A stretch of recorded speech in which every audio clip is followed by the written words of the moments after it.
Check out these examples that show the potential value in simply improving labeling systems to make identifying items or obtaining needed information easier. In this first example, you can see how James had the label that indicated Corob unit mixing instructions for gray primer and dark primer upgraded to make reading the details effortless. As you can see, the writing is somewhat difficult to read from a distance. By adding clear labels to your workplace, you too can help team members know what goes where or find needed information quicker and with less effort. And here, Peter had wraparound labels made for epoxy tubes, so they can easily be identified from a glance. When the epoxy levels got low, the contents would often be hidden behind the SDS label and would have to be pulled out and inspected to identify what color was inside. Using a wraparound label makes it easy to identify the color at a glance and grab the correct one every time. These tubes can then be restocked when the putty runs out, so there is no need to relabel multiple tubes. And in this next example, you can see how Mike from assembly had a super easy solution to preventing damage to their hoses. He simply put a block at the bottom of the metal holster to elevate the hose above the side. Before he did this, the hose would hit against the metal, which damaged the hoses. Now the hose is kept above the edge of the metal, reducing weighting and motion caused when hoses have to be repaired more often. And now, check out this excellent improvement Carling and Kyle made to the Casa machine. The machine has built-in stops that make it much easier to align workpieces quickly for proper pocket hole placement. The problem is that they drill a lot of 1 3/8 inch material, and if they use the stops for this material, the holes end up too close together. Because of this, the operator has to manually space the workpieces to drill in the proper place. But now they have implemented a jig that attaches to the guard quickly, and they can now bump the workpiece up to the edge of the guard and drill in place. This speeds up the drill time of each workpiece, and adds up to a significant reduction in waiting time. Nice work, guys. Next, enjoy this 2-second improvement clip from another shop exemplifying great implementation of the 3S steps of sorting and standardizing. So I'm at Basscap with our great new product, the KISS drill bit system. And we have the inventor, Greg Glebe, here. And what better thing? He's on a lean tour. He's going to show us his own product. So, Greg, tell me about why this product is so good and why this product is so bad. Well, I don't know about anyone else, but I've been using drill bits since I was in 7th grade, and I noticed that they're always missing. So, a drill index primarily like this is a good way, and I think everyone has certainly dealt with all the drill bits from a 1/4 inch down, that about that many are probably missing. No struggle there, and I'm not exaggerating. So this is, you know, they're broken or lost or dull. So then you got the drill bit, and sometimes you have I can't read it. And so what you get to do is you just get to put it back in the hole. Is it this one? Is it this one? It's not this one. Hold on a second.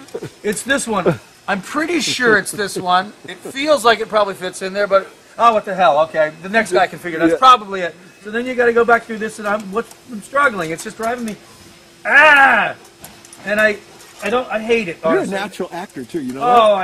So I'm going to go with this. So really, what this does is it really is an indicator to tell you what's missing, not what you have. That's what I think. And I don't know about you, but a 30-cent drill bit, you know, is something. It's not worth an hour of your time. It's not worth going to Ace Hardware back for an hour of time. You know, whatever you're billing out at. So now, what did you do here, Greg?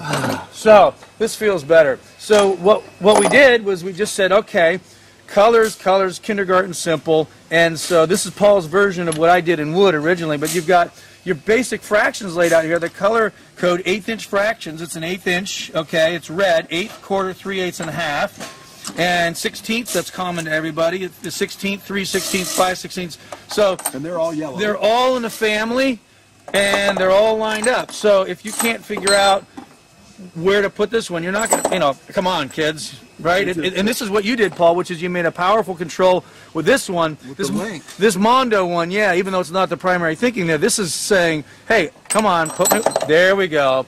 So it's so we have color. We have size in terms of height and diameter. So there's 3 ways to recognize whether or not you have the drill bit in the right place. Yes, and I think just by having them laid out this way, this diameter is just not, it just can't go in there unless you're just malicious, right? It's going to have to go back there. You are such a word crafter. So it's, you know what? it's just fun. Anyone who's struggled, everyone who's a woodworker, or any guy who's had a drill in their hands has a jar full of bits.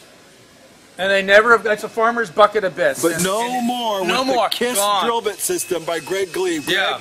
brilliant idea. Thank you for bringing this great lean improvement to FastCap. One other thing too is you have inventory, He's guys. never short on words either.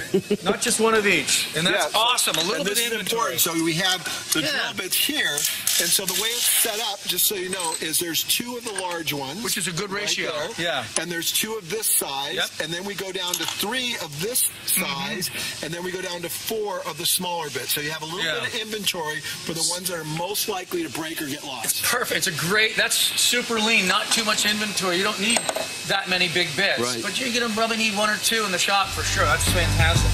Great job. Yeah. Thanks. Okay, so in the last 2 weeks, we reviewed habits number 1 and 2 of Stephen R. Covey's 7 Habits of Highly Effective People. So if you missed it, feel free to jump back and check them out. Now we're going to take a moment to enjoy the 3rd and 4th habits. Habit number 2 is begin with the end in mind. Now, if I were to ask you, what are the most important things to you? The most common answers I would get would be either your well-being or your relationships, your family, your spouse, your children. You would never ever say organizing papers or watching TV. But how many of us spend more time organizing papers and watching TV than planning our nutrition and going to the gym or cultivating a healthy family environment? There's a horrible disconnect between what we say and how we actually allocate our time. Habit number 3 is put first things first. Now, imagine you're an author and I'm an author, and we both write interesting books, and we both have access to an audience of about 100,000 people. I read your book and I love it, so I decide to share it with my audience, and as a result, you now have thousands of people buying your book and reading your ideas.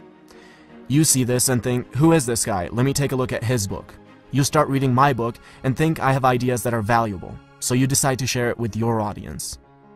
And as a result, I now have thousands of people buying my book and reading my ideas.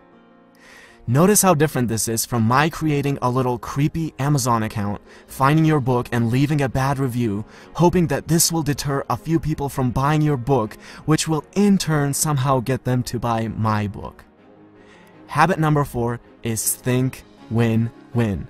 Stop thinking of everything as a zero-sum game. For you to win, another person does not have to lose.